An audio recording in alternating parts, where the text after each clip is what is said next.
Assalamualaikum warahmatullahi wabarakatuh. Jumpa lagi dengan saya, Guru Bahasa Indonesia SMP Lukman Al-Hakim. Baik,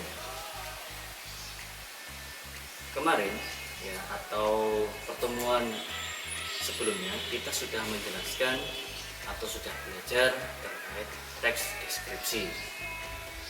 Apa itu teks deskripsi? Teks deskripsi ialah teks yang menggambarkan. Ini saya ulangi lagi. Teks deskripsi adalah teks yang menggambarkan.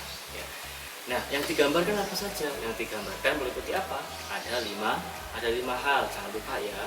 Jadi ada indera penglihatan, indera pendengaran, indera penglihatan, indera peraba, dan indera penciuman. Nah, kelima indera ini berfungsi untuk menggambarkan suatu hal.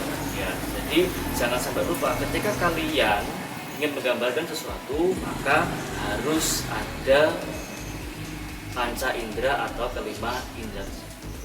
Nah, itu ya. Jadi baik, nah ini hanya mengulas saja atau mengulang saja materi sebelumnya. Oke ya. Nah, selanjutnya adalah materi cerita fantasi. Nah, yang dimaksud dengan cerita fantasi di sini atau yang terdapat di dalam materi cerita fantasi ini adalah teks narasi. Apa toh itu teks narasi? Ya. Yang dimaksud dengan teks narasi adalah cerita fiksi yang berisi perkembangan kejadian atau peristiwa. Ya.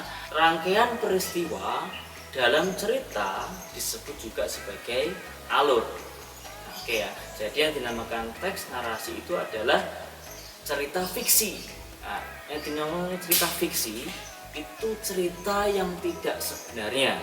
Lawan kata dari cerita fiksi adalah cerita non fiksi. Jangan terbalik ya, fiksi berarti tidak nyata, kalau non fiksi berarti dia nyata. Oke ya, bisa dipahami sampai di sini ya. Nah, jadi yang dinamakan teks narasi itu cerita fiksi yang berisi perkembangan atau kejadian ataupun juga peristiwa ya, yang berisi suatu perkembangan kejadian atau peristiwa.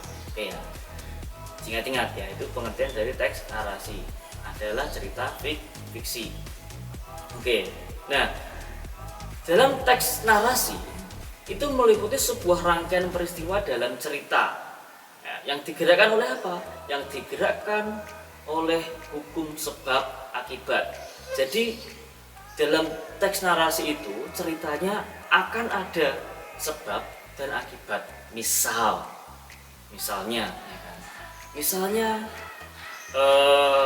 kamu itu menanam sebuah pohon.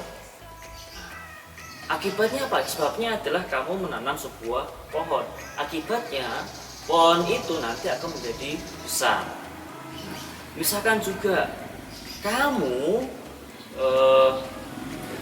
membenci teman sepermainan kamu, misalkan kamu membenci teman sepermainan. Nah, apa akibatnya? Akibatnya adalah kamu juga mungkin akan dibenci oleh teman-teman kamu.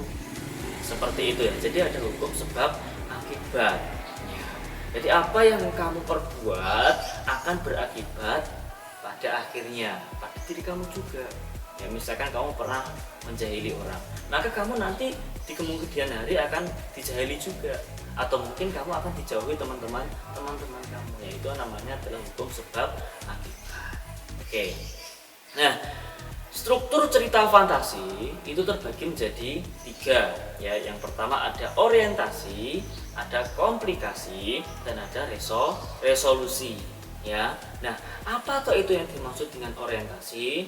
Orientasi itu adalah tahap pengenalan ya, tahap pengenalan.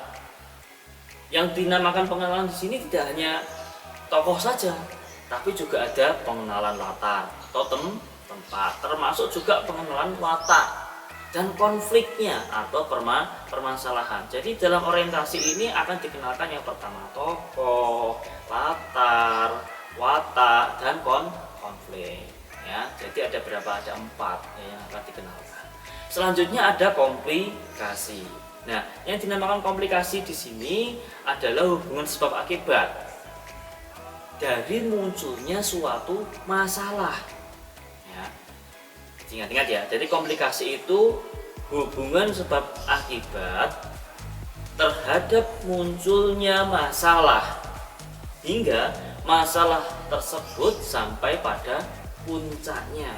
Ya, jadi ketika kita memiliki masalah pasti akan ada puncaknya.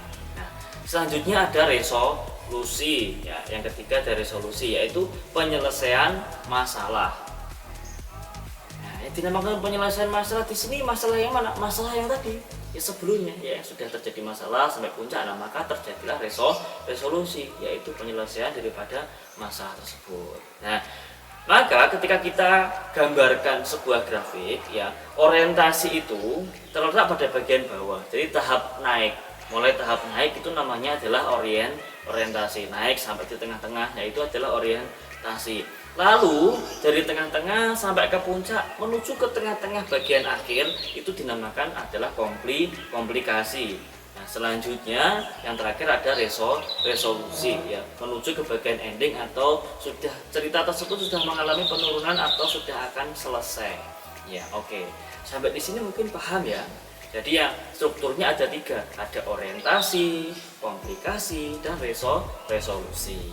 Oke, baik. Ya, mungkin itu yang bisa saya sampaikan. Ya, untuk latihannya yaitu silakan menyebutkan judul cerita fantasi. Ya, minimal ada 10. Ya, silakan nanti disebutkan cerita fantasi.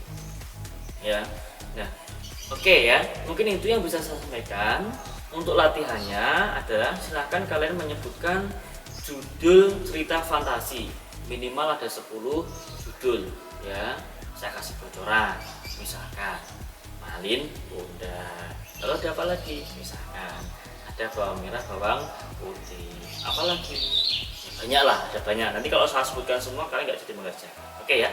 Jadi silakan nanti kalian cari 10 judul cerita fantasi. Bisa mencari di internet, ya, nggak usah khawatir. Boleh ngerpek di internet. Oke.